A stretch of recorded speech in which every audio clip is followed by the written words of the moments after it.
As the gun fired, Chris Brasher went into the lead and I slipped in effortlessly behind him, feeling tremendously full of running.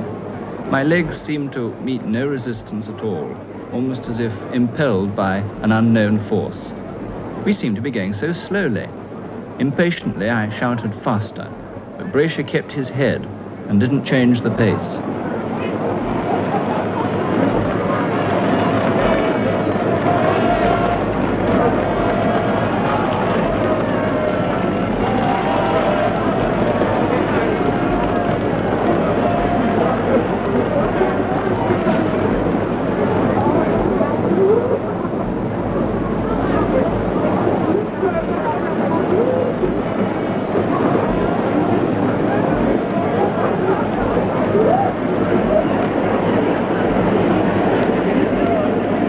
I went on worrying about the pace until I heard the first lap time of 57.5 seconds. In the excitement, my knowledge of pace had deserted me.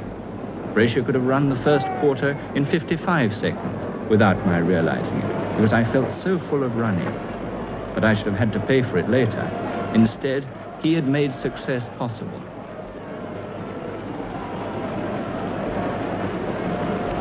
At 1.5 laps, I was still worrying about the pace. A voice shouting, "Relax," penetrated to me above the noise of the crowd. I learned afterwards it was Stamford's. Unconsciously, I obeyed. If the speed was wrong, it was too late to do anything about it, so why worry?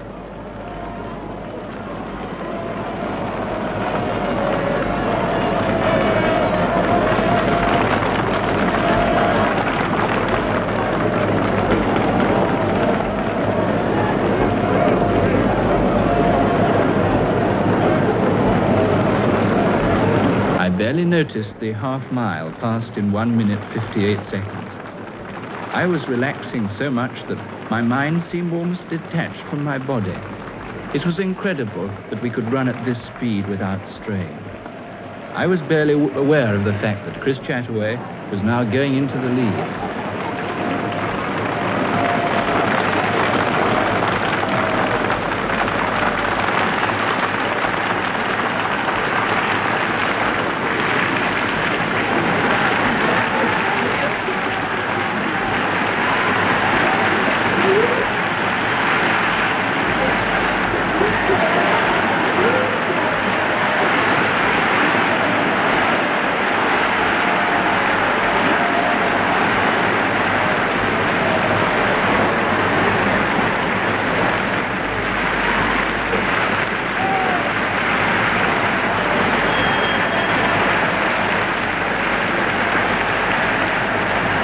Quarters of a mile, the effort was still barely perceptible.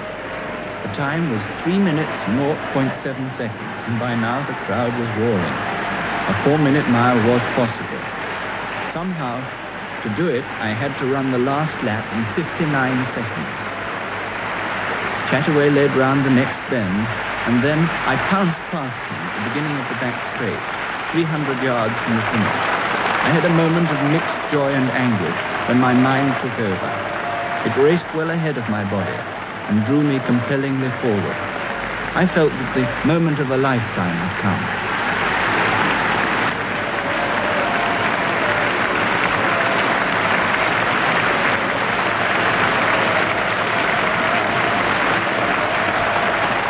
Those last few seconds seemed never-ending.